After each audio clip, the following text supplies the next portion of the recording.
Dan saat ruku dan sujud itu yabtaguna fadla, dia minta yang paling utama dari Allah. Jadi kalau sedang ruku, sedang sujud, berdoa yang paling utama. Terutama saat sujud. Jangan nanggung. Kalau ada dicontohkan lafaz dari Nabi, bacakan doanya. Kalau nggak ada contoh lafaz dari Nabi, di hati kita mintakan.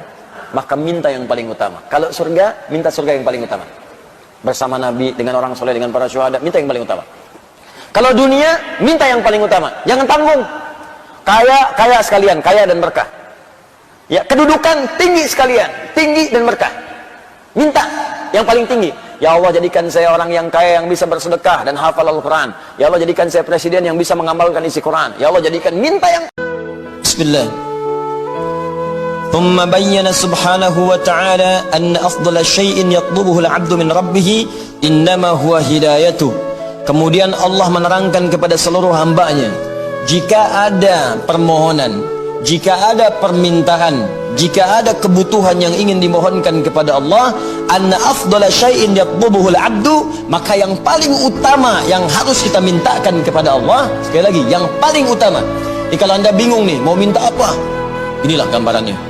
Teman-teman sekarang dikasih tahu, Anda mau minta apapun akan dikabulkan seketika. Kira-kira mau minta apa? Tuh saking banyaknya, gak bisa bilang. Nah, kalau sedang banyak yang dimintakan itu, ya sepakat para ulama dengan ayat ini, maka yang paling utama dimohonkan minta hidayah kepada Allah. Karena tadi ketika hidayah diberikan oleh Allah, maka semua kebutuhan yang bahkan belum kita mintakan seketika dikabulkan. Itu rumus pertama, tidak ada manusia yang bebas dari celaan. Rumus yang kedua, celaan itu cuma dua bentuknya. Dan Anda harus melihat Anda di posisi yang mana. Pertama, ada celaan dari orang baik kepada orang yang kurang baik. Yang kedua, ada celaan yang dari yang kurang baik kepada orang baik. Jika Anda orang yang baik, maka Anda akan dicela oleh orang yang tidak baik.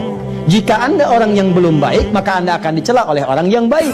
Nah, kalau Anda mendapat celaan dari orang baik, itu sebetulnya bukan celaan, cuma titipan dari Allah supaya mengingatkan Anda untuk berubah. Tapi kalau Anda dicela oleh orang yang tidak baik, Anda nggak usah marah. Kenapa? Karena itu pujian dari Allah, dititipkan di lisan orang yang kurang baik untuk mengakui bahwa Anda telah jadi baik. Nama Anda Kevin, belum biasa ke masjid, tiba-tiba ke masjid. Oleh orang yang tidak ke masjid disebut soleh. Itu sebetulnya pengakuan dari Allah bahwa Anda sudah berubah jadi baik. Jadi nggak usah marah. Ingat, mencela yang sudah tercela itu buang-buang energi. Dan sebagian ada riwayat kemudian untuk azan. Ada yang mensahihkan, ada sebagian mendhaifkan. Tapi ikhtilaf ulama tidak menghilangkan isi zikirnya. Jadi begitu dia lahir, Allahu Akbar, supaya kalimat pertama yang didengar oleh telinganya adalah kalimat-kalimat Allah Subhanahu wa taala. Setan lari. Jelas ya? Tapi sepakat juga ulama, dalam keadaan itu hanya untuk lahir, tidak ditemukan saat untuk meninggal dunia. Misal ketika meninggal di kuburan diazanin lagi. Saya mohon maaf kalau saya pribadi, saya tidak bermaksud menyalahkan, tapi saya belum menemukan. Mungkin karena kurangnya ilmu saya. Saya cek sampai di hadis palsu pun tidak ditemukan. Ya, jadi saking tahunya pemalsu hadis, di hadis palsu pun tidak ditemukan. Ya, Allah azan misalnya untuk di alam kubur. Kenapa? Karena salah satu fungsi kuburan ketika meninggal dunia, salah satu fungsi adzan ketika dilafadzkan cuma dua. Satu, manggil orang sholat, yang kedua mengusir setan. Nah, sedangkan orang meninggal dua-duanya sudah nggak berfungsi. Satu, yang meninggal sudah nggak sholat lagi, yang kedua setan sudah nggak goda lagi. Sekali lagi, nggak ada kerjaan setan godain orang meninggal. Itu setan sedang kurang sehat. Ini Nabi Ayub itu ketika diuji dengan penyakit, ada yang mengatakan 20 tahun. Ada yang mengatakan lebih dari itu. Ada yang mengatakan 17 tahun. Istrinya berkata, Papa itu kan Nabi. Papa itu Rasul. Minta sama Allah supaya disembuhkan. Ditanya sama Ayub pada istrinya. Kata Nabi Ayub, berapa lama kita kaya? 20 tahun. Berapa lama kita kemudian bahagia? 20 tahun. Berapa lama kita sehat? 20 tahun kurang lebih. Sekarang berapa lama saya diuji dengan penyakit ini? 7 tahun. Ada jawaban 5 tahun. Kata Ayub alaihissalam, nanti aja. Kalau sakitnya, ujiannya sama-sama dengan sehat. Sama lamanya, sama-sama 20 tahun. Nanti aja, kalau ujian miskin kita, sama-sama dengan kaya kita 20 tahun. Kita diuji kaya 20 tahun santai aja. Kenapa baru diuji miskin 7 tahun sudah mengeluh? Bukankah dua-duanya sama datang dari Allah? Nanti kalau ujian kemiskinan kita sama dengan kaya kita jumlahnya 20 tahun, baru aku memohon kepada Allah. Seorang tuan kan wajar minta dibuatkan kopi, cucikan piring dan sebagainya misal ya. Ini tidak pernah mengalir dari lisan Nabi, saking mulianya manusia ini. Hanya mengatakan apa yang bisa saya bantu katanya. Masya Allah. Karena Nabi itu makan, Masya Allah, tempatnya dicuci sendiri. Kalau kita piringnya cuci sendiri. Ya. Ada sendalnya copot, kemudian beliau sambungkan sendiri. bajunya robek kemudian dijahit sendiri. Orang yang dijamin masuk surga, bebas dari kesalahan, hisabnya tidak ada hisab bagi beliau, langsung surganya nunggu nama Muhammad, tidak akan dibuka itu pintu surga kecuali Muhammad masuk duluan. Man ant, kata penghuni, kata penjaga surga. Muhammad, kata Rasulullah.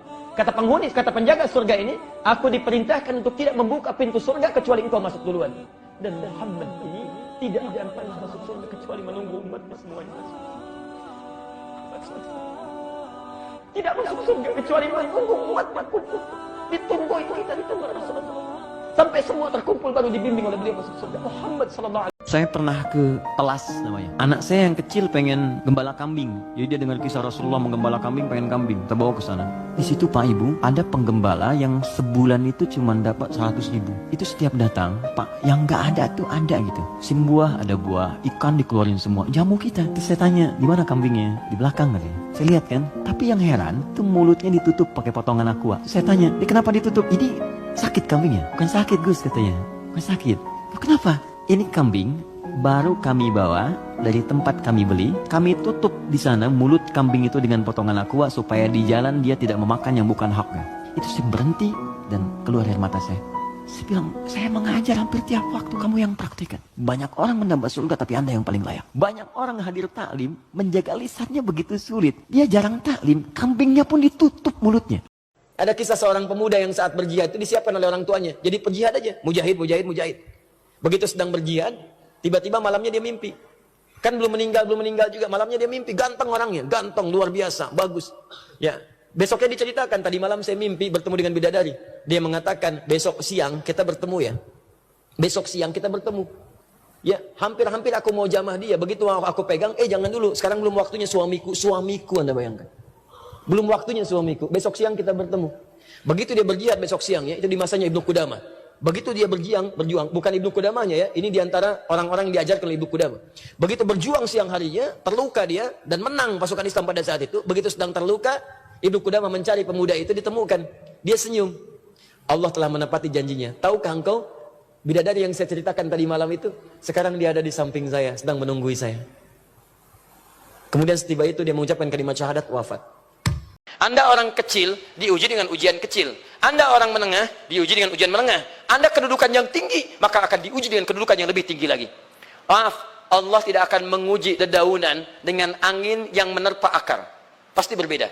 Karena angin ketika kedudukan semakin tinggi, maka angin semakin kencang akan menerjangnya. Yuk kita turunkan, jenis ujiannya bisa 3. Rumus fisikanya, F berbanding lurus dengan P. Gaya berbanding lurus dengan tekanan. Jadi kalau antum misalnya, rumus asalnya F1 sama dengan F2, gaya gerak sama dengan gaya torong. Kalau dikembangkan ke sini, tenaga kecil begini, maka yang bunyi kecil. Kalau besar, semakin besar lagi. Nah, memahami rumus ini, F sama dengan P. F berbanding lurus dengan tekanan. Ada gaya tekanan juga yang cukup kuat. Ketika antum pukul kencang, suara kencang. Tapi ini lebih sakit kan? Tekanannya lebih kuat. Itu agak berbeda. Itu dalam persepsi positif. Dalam persepsi negatif juga bisa. Gaya berbanding lurus dengan tekanan. Semakin orang banyak gaya, semakin tertekan hidupnya. Kenapa Allah sampai mengeluarkan kita dari rumahnya? Antum biasa main ke rumah saya bilang jangan datang. Lama gitu. Kira-kira perasaan antum gimana? Anda pasti akan bertanya, saya salah apa? Sekarang Allah lewat fenomena ini meminta kita keluar dari rumahnya. Orang yang imannya sadar pasti akan bertanya, ya Allah, saya salah apa gitu. Makanya saya pikir ini waktu yang pantas untuk bertobat untuk kita semua. Minta sama Allah, minta ampun, ya Allah ampuni saya. Ya, jangan berpikir tentang kiamat yang besar gitu. Kiamat kecil saja belum tentu kita siap. Kiamat kecil itu kematian. Mohon ya Rabb, ibu saya mengandung saya dalam lelahnya ya Allah. Bertarung dengan kematian ya Rabb. Ayah saya mencari peluh keringatnya untuk memberikan kebaikan bagi saya saat tumbuh ya Rabb. Saya mohon kepadamu ya Allah, berikan kesempatan ya Allah, agar saya dapat membahagiakan kedua orang tua saya. Mohon ya Allah, berikan jalan supaya keduanya dapat hidayah. Engkau satukan kami dengan kehendak-Mu di dunia ya Rabb. Engkau satukan di kami ya Allah. Engkau tetapkan dia jadi ibu saya ya Allah. Engkau pilih dia jadi ayah saya ya Allah. Engkau satukan saat di dunia ya Allah. Maka mohon ya Rabb, jangan pisahkan kami saat di akhirat. Ya Allah, satukan kami saat di akhirat seperti Engkau satukan kami saat di dunia. Saya tidak kuat ketika melihat air mata ibunda saya dibawa ke dalam neraka. Saya tidak kuat ketika dipisahkan dengan ayahanda saya ya Allah. Jika dengan semua usaha saya ini ya Rabb, saya sudah tahajud, saya sudah membaca Al-Quran, Nah, saya coba membiasakan yang orang-orang dulu biasakan, guru-guru saya biasakan. Dan itu pengaruhnya sangat dahsyat. Biasakan begini. Menerima pendapatan dari manapun, walaupun bukan gaji atau apapun, cobalah antum keluarkan dari situ, niatkan sebagai sedekah. Saya ulang ya. Menerima berapa peser pun dari manapun pendapatan, coba antum keluarkan sebagai sedekah. 2,5%, 5%. Keluarkan aja. Bagi siapa. Demi Allah saya katakan, begitu antum kerjakan itu karena Allah, maka Allah akan merawat anda dan menjadikan dunia kecil bagi anda.